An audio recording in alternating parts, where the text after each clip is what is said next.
तुम्ही आधी हा व्हिडिओ पहा. नागपूरला तर कोणतं ते चिकन काय असं सावजी, म्हणजे सावजी जर माझ्यासारख्या माणसांना खत करून 1 महिन्यात हॉस्पिटलमध्ये जाईल अशी परिस्थिती आहे. माझ्या मुलानं, माझ्या नवऱ्यानं कधी तंबाखू खाल्ली नाही, सिगरेट पिली नाही, त्याला कोणतं व्यसन नाही, इव्हन चहा सुद्धा पित नाही, तरी त्याला हार्ट अटॅक आला. कोणतंही व्यसन नाही, ना तंबाखू, ना दारू, ना सिगरेट, तरी सुद्धा एक निरोगी माणसाला किंवा लहान मुलाला कर्करोगासारखा म्हणजे कॅन्सर सारखा भयानक आजार कसा होतो.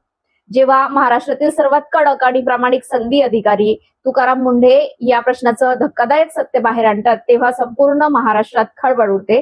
पण जरा खरा भूकंप तेव्हा येतो जेव्हा तुकाराम मुंढे थेट सावजी मटणासारख्या डिशवर भाष्य करतात. माझ्यासारख्या माणसाने हे अन्न खाल्लं तर महिनाभर रुग्णालयात पडावे लागेल. अति तेलकट आणि अति तिखट अन्नामुळे हृदयविकाराचा झटका येऊ शकतो. मुंडेंच्या या एका विधानाने संपूर्ण नागपूर पेटून उठतं. हॉटेल चालक संतापतात, सावजी समाज आक्रमक होतो आणि थेट इशारा दिला जातो, तुकाराम मुंडेंनी सार्वजनिक माफी मागावी, अन्यथा त्यांच्यावर न्यायालयात कोट्यवधींचा मानहानीचा दावा म्हणजे डिफॉमेशन केस ठोकू. विचार करा, जनतेच्या आरोग्यासाठी तुमच्या आणि माझ्या ताटातल्या अन्नातील भेसळी विरोधात आवाज उठवणाऱ्या एका प्रामाणिक अधिकाऱ्याला कोर्टात खेचण्याची धमकी का दिली जाते. मुंडेंचा रोख नेमका कुणावर होता आणि या भयानक वादामागे दडलेलं वास्तव काय आहे. आजच्या या व्हिडिओमध्ये आपण या संपूर्ण प्रकरणाचा एक एक धागा उलगडणार आहोत. महाराष्ट्रात तुकाराम मुंडे हे नाव एका प्रशासकीय अधिकाऱ्यापेक्षाही जास्त एका अन्यायाविरुद्धच्या क्रांतीचं प्रतीक मानलं जातं. एक असा अधिकारी ज्याची बदली कुठेही झाली तरी तिथले भ्रष्टाचारी आणि नियम मोडणारे थरथर कापतात. अन्न आणि औषध प्रशासन म्हणजे FDA विभागाचे आयुक्त म्हणून पदभार स्वीकारल्यापासून तुकाराम मुंढे यांनी महाराष्ट्रातील भेसळखोरांवर धडक कारवाया सुरू केल्या. लोकांमध्ये कर्करोग का वाढतोय याचं उत्तर देताना त्यांनी स्पष्ट केलं की रोजच्या आहारातील भेसळ आणि विषारी रसायनं ही स्लो पॉइझनिंग ठरतंय. जनतेने त्यांना डोक्यावर घेतलं. लोकांनी तर थेट मागणी केली की मुंडे साहेबांसारखा मुख्यमंत्री महाराष्ट्राला हवाय. पण हाच हिरो जेव्हा जनतेच्या आरोग्याचे रक्षण करण्यासाठी नागपूरच्या प्रसिद्ध खाद्यपदार्थांवर भाष्य करतो, तेव्हा अचानक संपूर्ण चित्र बदलतं. ज्या अधिकाऱ्याचे कौतुक व्हायला हवे होते त्यांच्यावरच आरोपांची राळ उठवली जाते. तुकाराम मुंडेंनी स्वतःच्या प्रसिद्धीसाठी हे विधान केलंय असा गंभीर आरोप त्यांच्यावर केला जातो. पण नक्की काय आहे ही सावजी संस्कृती आणि तुकाराम मुंढे यांच्या एका विधानाने इतका मोठा वनवा का पेटला, चला समजून घेऊया. तर हा वाद समजून घेण्यासाठी आधी आपल्याला सावजी म्हणजे काय हे समजून घ्यावं लागेल. तर मध्य भारतात राहणाऱ्या विणकर म्हणजेच हेल्बा कोष्टी समाजाची ही एक ऐतिहासिक देणगी आहे. सुकी लाल मिरची, धने, जिरे, काळी मिरी, लवंग, दालचिनी, तमालपत्र, खसखस, सुकं खोबरं, कांदा आणि लसूण खास पद्धतीने तव्यावर भाजून वरवंट्यावर वाटून बनलेला मसाला ही सावजीची खरी ओळख आहे. मसाल्यांच्या विशिष्ट भाजणीमुळे या भाजीचा रस्सा काळा आणि चवीला हलकासा कळवट खमंग लागतो. सावजी मटण, सावजी चिकन, सावजी खूर, सावजी खिमा असो वा शाकाहारी लोकांसाठी मसाला वांगे आणि पाटवडी राजकारण्यांपासून ते कलाकारांपर्यंत सगळे त्याचे चाहते आहेत. नागपुरात सावजी हा केवळ एक खाद्यपदार्थ नाही तर नागपूरकरांची अस्मिता आणि संस्कृती आहे. एकट्या नागपूरमध्ये जवळपास 1000 सावजी हॉटेल्स आहेत आणि दररोज या एका हॉटेलमध्ये किमान 200 लोक जेवतात. म्हणजे दररोज लाखो नागरिक सावजीचा आस्वाद घेतात. आणि याच अफाट लोकप्रिय असलेल्या खाद्य संस्कृतीवर अन्न आणि औषध प्रशासनाचे आयुक्त तुकाराम मुंढे यांनी एक भाष्य केलं अन वादाची ठिणगी पडली. तुकाराम मुंढे नेमकं काय म्हणाले होते? त्यांनी थेट शब्दात इशारा दिला होता, माझ्यासारख्या माणसाने जर रोज सावजीचं जेवण जेवले तर त्याला किमान 1 महिना हॉस्पिटलमध्ये भरती करावं लागेल. अति तेलकट आणि अति तिखट अन्नामुळे हृदयविकाराचा झटका येण्याचा प्रचंड धोका वाढतो. लोकांच्या खाण्याच्या सवयी बदलणं गरजेचं आहे. मुंडे साहेबांचं हे विधान प्रसिद्ध होताच नागपूरच्या हॉटेल व्यावसायिकांमध्ये आणि सावजी समाजात संतापाची लाट उसळली. हॉटेल चालकांनी एकत्र येऊन तुकाराम मुंडेंचा तीव्र निषेध नोंदवला आणि सावजी हॉटेल मालकांनी संताप व्यक्त करत म्हटलं की सावजी हा आमचा ब्रँड आहे. जर सावजी आरोग्यासाठी वाईट असतं तर नागपुरातील सर्व रुग्णालये भरली असती, रुग्ण रस्त्यावर दिसले असते. स्वतःच्या प्रसिद्धीसाठी तुकाराम मुंडे अशी विधानं करत आहेत. आम्ही त्यांना थेट आव्हान देतो, त्यांनी आमच्या घरी यावे किंवा आम्ही त्यांच्या घरी येऊन खरी सावजी बनवून दाखवतो. पण विरोध इथेच थांबला नाही. सर्वात मोठा बॉम्ब तेव्हा फुटला जेव्हा सावजी समाजाच्या प्रतिनिधींनी तुकाराम मुंडेंना कायदेशीर नोटीस आणि मानहानीच्या म्हणजे डिफेमेशन केसच्या धमक्या दिल्या.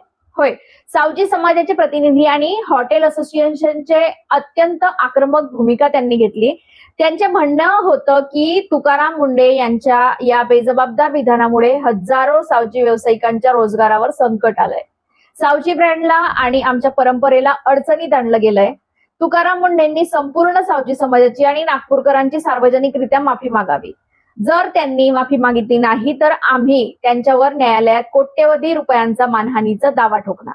विचार करा, ज्या अधिकाऱ्याने संपूर्ण महाराष्ट्रात भ्रष्टाचारांचे धाबे दणाणून सोडले, ज्यांनी भेसळखोरांवर धडक कारवाया करून कोट्यवधींचा मुद्देमाल जप्त केला, त्याच तुकाराम मुंडेंना आता कोर्टात खेचण्याची तयारी सुरू झाली होती. पण मित्रांनो, इथेच आपल्याला थांबून एक अत्यंत महत्वाचा आणि तात्विक प्रश्न स्वतःला विचारावा लागेल. काय तुकाराम मुंडे खरोखरच एका परंपरेचा अपमान करत होते का, की ते एका सत्य आणि भयानक वास्तवाकडे बोट दाखवत होते, जे पचवणं अनेकांसाठी कठीण जातं? आता या नाण्याची दुसरी बाजू आणि सर्वात महत्वाची बाजू समजून घ्या, जिथे तुकाराम मुंडेंचे विधान 100% व्हॅलिड आणि योग्य ठरते. आज नागपुरात आणि संपूर्ण महाराष्ट्रात सावजीच्या नावाखाली काय चाललंय? मूळ सावजी पाककृती ही शुद्ध मसाल्यांची आणि मर्यादित तेलाची आहे. पण आज गल्लीबोळात हजारो बोगस सावजी हॉटेलचा सुळसुळाट झालाय. केवळ डिश तिखट आणि लालभडक दिसण्यासाठी अति प्रमाणात कनिष्ठ दर्जाचे कमर्शियल तेल वापरलेले काळे तेल, रियुज्ड ऑइल आणि केमिकलचे तिखट मसाले वापरले जातात. या चुकीच्या स्वयंपाक पद्धतीमुळे अन्नाची चव खराब होतेच, पण ते खाणाऱ्या नागरिकांना पोटाचे विकार, ऍसिडिटी आणि थेट हृदयविकाराचा धोका निर्माण होतो. प्रसिद्ध आहार तज्ज्ञ स्नेहा झवर यांनीही यावर स्पष्टीकरण दिलं.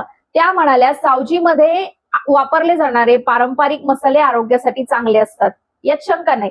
पण आजकाल हॉटेल्समध्ये ज्या प्रमाणात तेलाचा अतिरिक्त वापर केला जातो, तो आरोग्यासाठी अत्यंत घातक आहे.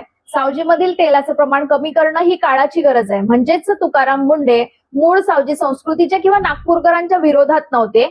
FDA आयुक्त म्हणून त्यांचा रोख त्या बोगस हॉटेल चालकांवर आणि नफ्यासाठी लोकांच्या जीवाशी खेळणाऱ्या भेसळखोरांवर होता, जे सावजीच्या नावाखाली ग्राहकांना स्लो पॉइझनिंग देत होते. मित्रांनो, आपल्या देशात आणि राज्यात ही नेहमीचीच गोष्ट झाली आहे. जेव्हा एखादा सनदी अधिकारी प्रामाणिकपणे काम करतो, भेसळखोरांच्या अड्ड्यांवर धाडी टाकतो, सर्वसामान्य जनतेच्या अन्नात विष कालवणाऱ्या माफियांचे धंदे बंद पाडतो, तेव्हा त्याला पाठिंबा देण्याऐवजी त्याच्या विधानाचा विपर्यास केला जातो. तुकाराम मुंडेंनी काय चुकीचं म्हटलं? व्यसन नसतानाही आज 30 ते 40 वर्षांच्या तरुणांना हार्ट अटॅक का येतात? लहान मुलांना आणि महिलांना कॅन्सर का होतोय? कारण आपण हॉटेलमध्ये काय खातोय, त्यात किती भेसळ आहे हे पाहण्याची तसदी आपण घेत नाही. मुंडे साहेबांनी आपल्याला एका मोठ्या धोक्यापासून सावध केलं, पण दुर्दैवाने त्यांच्या मूळ हेतूकडे दुर्लक्ष करून त्यांनी माफी मागावी, आम्ही मानहानीची केस टाकू अशा धमक्या देऊन एका कर्तव्यदक्ष अधिकाऱ्याचा आवाज दाबण्याचा प्रयत्न केला गेलाय. जर अन्न सुरक्षा आयुक्तानेच अन्नातील धोक्यांवर बोलायचं नाही तर कुणी बोलायचं? एका सनदी अधिकाऱ्याने जनतेचे आरोग्य जपणे गुन्हा आहे का? शेवटी मुद्दा एका विधानाचा किंवा एका डिशचा नाहीच आहे. मुद्दा आहे आपल्या आणि आपल्या कुटुंबाच्या आरोग्याचा. पारंपरिक खाद्य संस्कृतीचा आदर सर्वांनीच केला पाहिजे. नागपूरची सावजी ही नक्कीच महाराष्ट्राची शान आहे, पण त्या परंपरेच्या आड लपून जर कोणी अशुद्ध तेल, कृत्रिम मसाले आणि विषारी रसायनं विकत असेल तर त्यावर बोट ठेवणारा अधिकारी हा गुन्हेगार ठरू शकत नाही. तुकाराम मुंडेंसारखे अधिकारी स्वतःची बदली आणि रोष पत्करून जनतेच्या हितासाठी उभे राहतात. अशा वेळी आपण भावनिक राजकारणाला बळी पडायचं की एका सनदी अधिकाऱ्याच्या तार्किक भूमिकेच्या पाठीशी ठामपणे उभं राहायचं, याचा विचार आता आपल्यालाच करावा लागेल. तुम्हाला काय वाटतं? तुकाराम मुंडे साहेबांनी अन्न सुरक्षेच्या दृष्टीने मांडलेला मुद्दा योग्य होता की त्यांच्याकडून माफीची मागणी करणं रास्त आहे? तुमचं मत अजिबात न घाबरता खाली कमेंट्स मध्ये नक्की सांगा. हा व्हिडिओ जास्तीत जास्त लोकांपर्यंत आणि व्हॉट्सअप ग्रुप्सवर पण शेअर करा, कारण हा विषय तुमच्या माझ्या ताटातल्या अन्नाशी आणि आरोग्याशी जोडलेला आहे. व्हिडिओ आवडला असेल तर लाईक करा आणि अशाच रोखठोक आणि सत्य विश्लेषणासाठी आपल्या चॅनलला आता सबस्क्राईब करा. पुन्हा भेटूया अशाच एका धगधगत्या विषयासोबत. तोपर्यंत बघत राहा राजश्री अनफिल्टर्ड. धन्यवाद. जय हिंद, जय महाराष्ट्र.